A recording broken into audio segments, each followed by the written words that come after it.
Good morning, students. Today we are going to study the first poem which is there in your English book, First Flight. And this is a short poem written by renowned American poet Robert Frost. Now, before we start off with this poem, let us revise a little bit about the style of writing of Robert Frost, since you have already studied a few of the poetries written by him in your previous classes. So, the first point which I would like you people to remember is the fact that Frost uses nature in a very important manner. And not only he uses nature, but he also uses it to imbibe important philosophical lessons of life through it. And here also, he seems to be following the same pattern. Now, before we start off with this chapter, let us have a look at the meaning of the title. That is, Dust of Snow. As you can see, dust means the fine particles of snow. Now here, like his previous poems which you have studied, our poet is using a sort of first-person narration.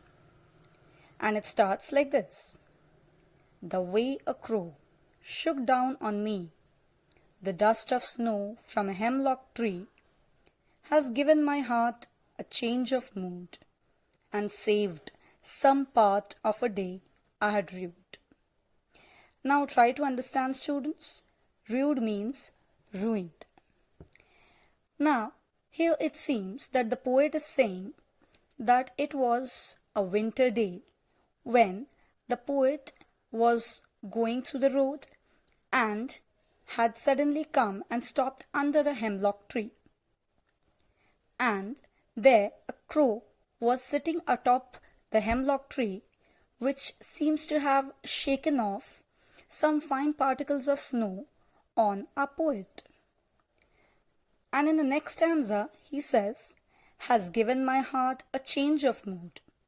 Now, these two lines signify that before this simple action done by crow, the poet seemed to be in a depressing mood.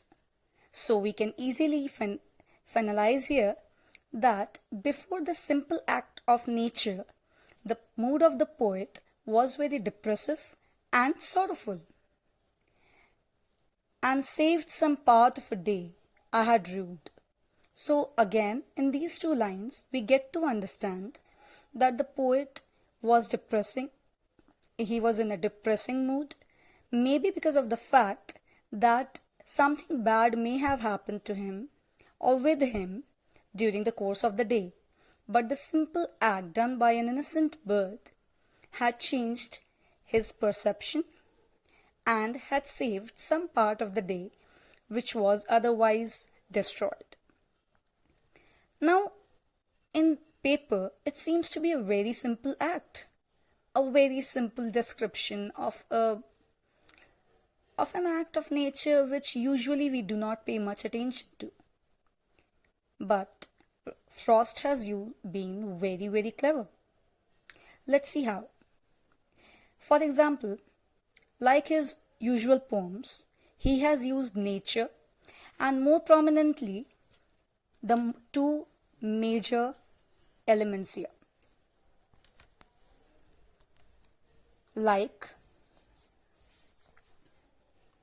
the crow and the hemlock tree.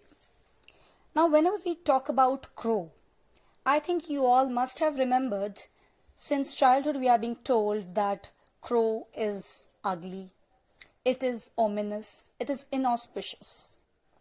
And a hemlock tree is actually a poisonous tree. So try to understand here, students.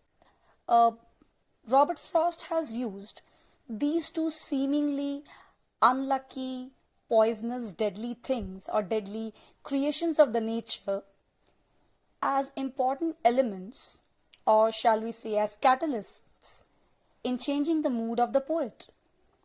So here Robert Frost has given not only one but two themes. Let's see how. we can easily take up the first theme as whenever it depends on a perception, or shall we say our mental status in determining a particular factor. Like we can take up crow and hemlock to be the symbols of the deteriorating mood of the poet in the first part. On the other hand, they are ironical as they have not only been the symbols of the mood earlier, but now they are the responsible creatures or responsible things in changing it to a better manner. On the other hand, the other theme which may be taken into consideration is also of the fact of prejudice. Now, try to understand. Prejudice means a mindset which stops a person to think beyond anything else. Like as we discussed earlier, crow is being considered as an inauspicious creature, an ominous creature. But here, the crow was the agent which shook the dust of snow over the poet, which resulted in his betterment of the days. So here, the crow as well as the hemlock tree, which is poisonous, have acted in a much more constructive manner. So here, Robert Frost also tries to tell us that we shouldn't be prejudiced by the show alone. We should always keep our mindsets open in order to accept the changes and determine the future or the decisions in a better manner. That's all from my side.